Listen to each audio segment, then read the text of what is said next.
మీ business ఏదైనా మీ ఊర్లో promotion చేయాలంటే అది సుమన్ టీవీతోనే సాధ్యం. ఇప్పుడే సంప్రదించండి.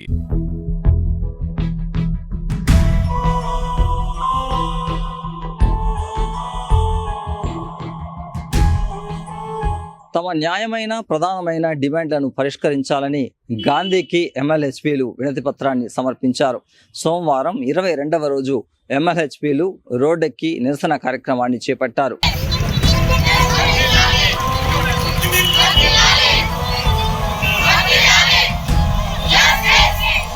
గత 22 రోజులుగా తాము రోడ్డెక్కి నిరసనలు చేపడుతున్న ప్రభుత్వం మాత్రం తమపైన దయ చూపడం లేదని ఆవేదన వ్యక్తం చేశారు.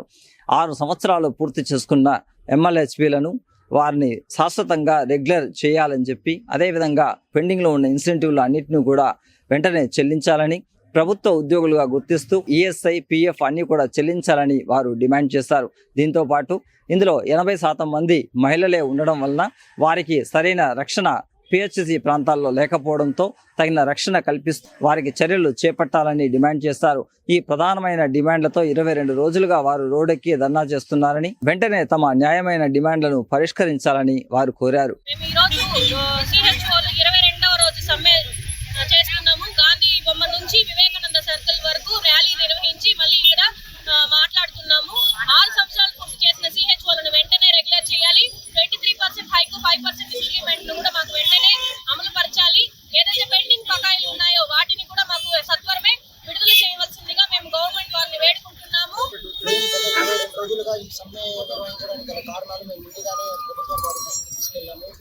ప్రభుత్వం వారు దీన్ని సానుకూలంగా స్పందించి మాకు న్యాయం చేస్తారని వేడుకుంటున్నాము. ముఖ్యంగా మాకు ఏదైతే 8 డిమాండ్లు ఉన్నాయో ఆ 8 డిమాండ్లని నెరవేర్చాలని ప్రభుత్వం వారిని వేడుకుంటూ, అందులో ముఖ్యంగా ఆయుష్మాన్ ఆరోగ్య మందిర్ కింద వాళ్ళు ఇచ్చిన గైడ్లైన్స్ ప్రకారం 6 సంవత్సరాలు ఎవరైతే పూర్తి చేసుకున్నారో వాళ్ళని ఖచ్చితంగా రెగ్యులరైజ్ చేయాలి అనేది అయితే మేము మెన్షన్ చేశాము. వాళ్ళు దాని మీద ఎటువంటి స్పందన రాలేదు ఇప్పటివరకు. తర్వాత రెండవది ఎన్హెచ్ఎం కింద ఎవరైతే ఎంప్లాయీస్ వాళ్ళు ఉన్నారో వాళ్ళందరికీ 23% హైక్ అనేది అందించి మా వరకు మాత్రము ఎక్స్క్లూడ్ చేయడం ఏమాత్రం న్యాయం కాదని, మమ్మల్ని కూడా వారి దృష్టిలో పెట్టుకొని మమ్మల్ని కూడా ఎన్హెచ్ఎం కింద ఇంక్లూడ్ చేసుకొని మాకు కూడా 23% ఏదైతే ఆపారో దాన్ని ఖచ్చితంగా మాకంటూ ఇవ్వాలని మేము ప్రభుత్వం వారిని మరొకసారి విన్నవిస్తున్నాము. ఈరోజు 22వ రోజు భాగంగా చిత్తూరు జిల్లాలో మేము ర్యాలీ నిర్వహించాము. ఈ 22 రోజుల్లో మాకు ఒక జీవో అనేది రిలీజ్ చేశారు. అదేమంటే 8 గంటలకు మేము ఎఫ్ఆర్ఎస్ వేయాలి అనేసి.